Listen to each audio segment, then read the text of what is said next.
Okay, so let's talk about the next card that's going to be coming to Marvel Snap next week, and that is Araña. I may be butchering her name, not entirely sure, but Araña is what I'm going to consistently say. I'm sorry if I'm butchering her name. She's going to be accompanied by Miss Marvel and Sage. So Miss Marvel was one of those cards that people didn't think she would be good.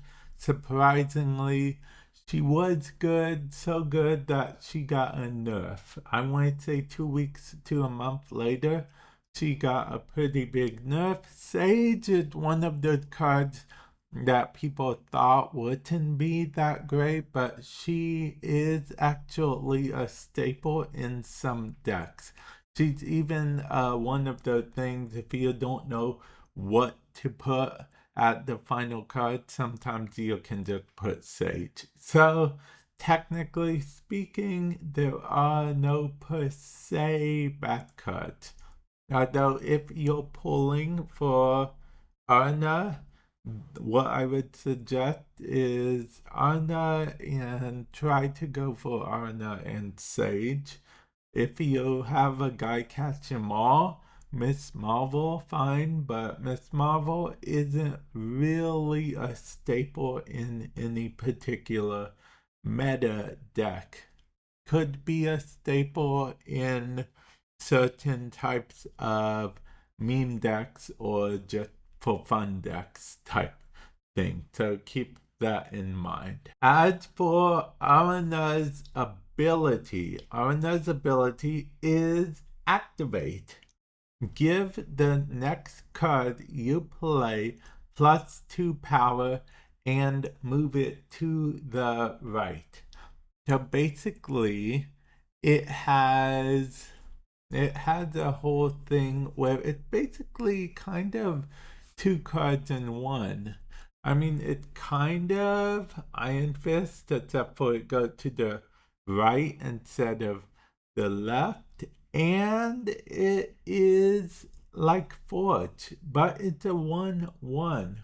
Now I feel like this is technically a potentially better Forge, right? I mean, in theory, you can't actually play, you can't actually activate it on turn one, so at worst, it's same equivalent of Forge, I guess, and then at best, it had that move aspect as well as since it's activate, you don't have to actually have it be played as soon as you play it. You know, it's not going to automatically add 2 power to the next cut. So you can actually do your combos.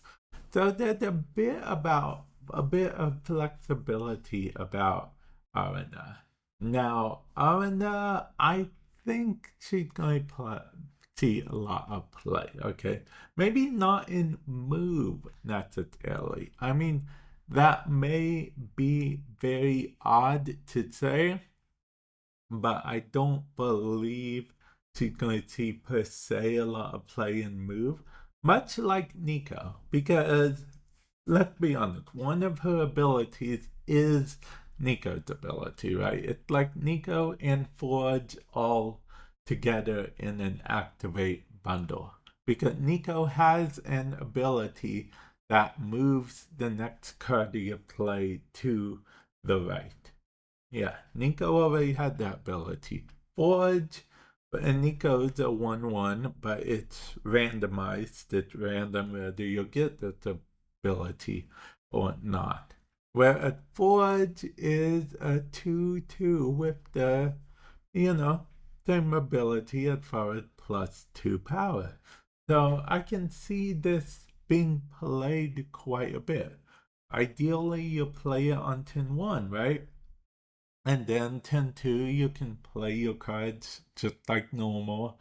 And then turn 3, if you want to play it on like a brood or something, you can, and you don't have to worry about skipping a turn, so you can play it on 10-3 because activate, right? You can activate, and as we already know from activate, we know that it matters in which order you play and activate stuff.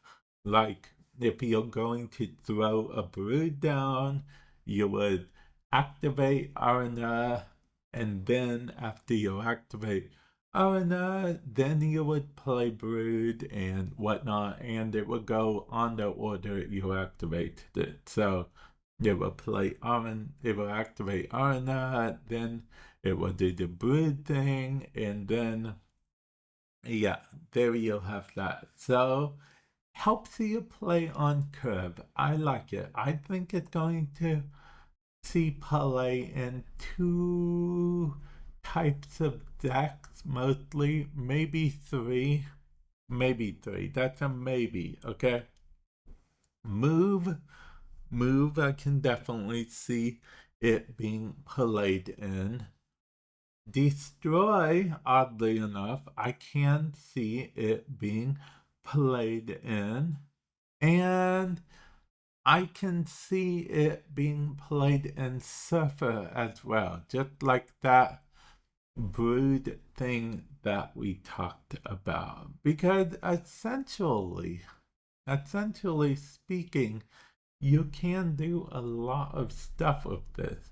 It says +2 power and move. So say in the Surfer deck, you'll have your brood, and then brood, this goes off, so the next card, and then brood gets his +2 power, then spawns broodlings with +2 power to match his power, and then this card moves him over to a different lane.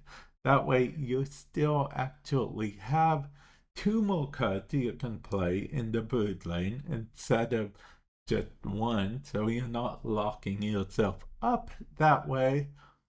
And plus, there's an argument to be made if it's like a sanctuary location or some location you can't easily get into, you can get into it. So then your brood becomes a low-key already moved Jeff, for example, and I don't know, it just had potential, okay? It has a lot of potential. So this card, I think, is going to be a good card. Now, I technically was wrong about last week's card because I thought it was going to be a terrible card outside of move, and apparently it's a brilliant card that's good in move, but also it's very good outside of move. So we'll see how this works, but I think this has a lot more potential outside of move than it has in move. In theory, you could enable your human torches, your daggers, whatnot, but yeah, I don't necessarily think that it is as move enabling as people might think, or it may look from the get-go. But overall, I do think it's going to be a solid cut. So let me know your thoughts, comment section below. Again, she's going to be joined alongside of both Miss Marvel and Sage. So if you don't have Sage, that's definitely another plus, I guess, because technically you'll have more than one card reason to use your keys.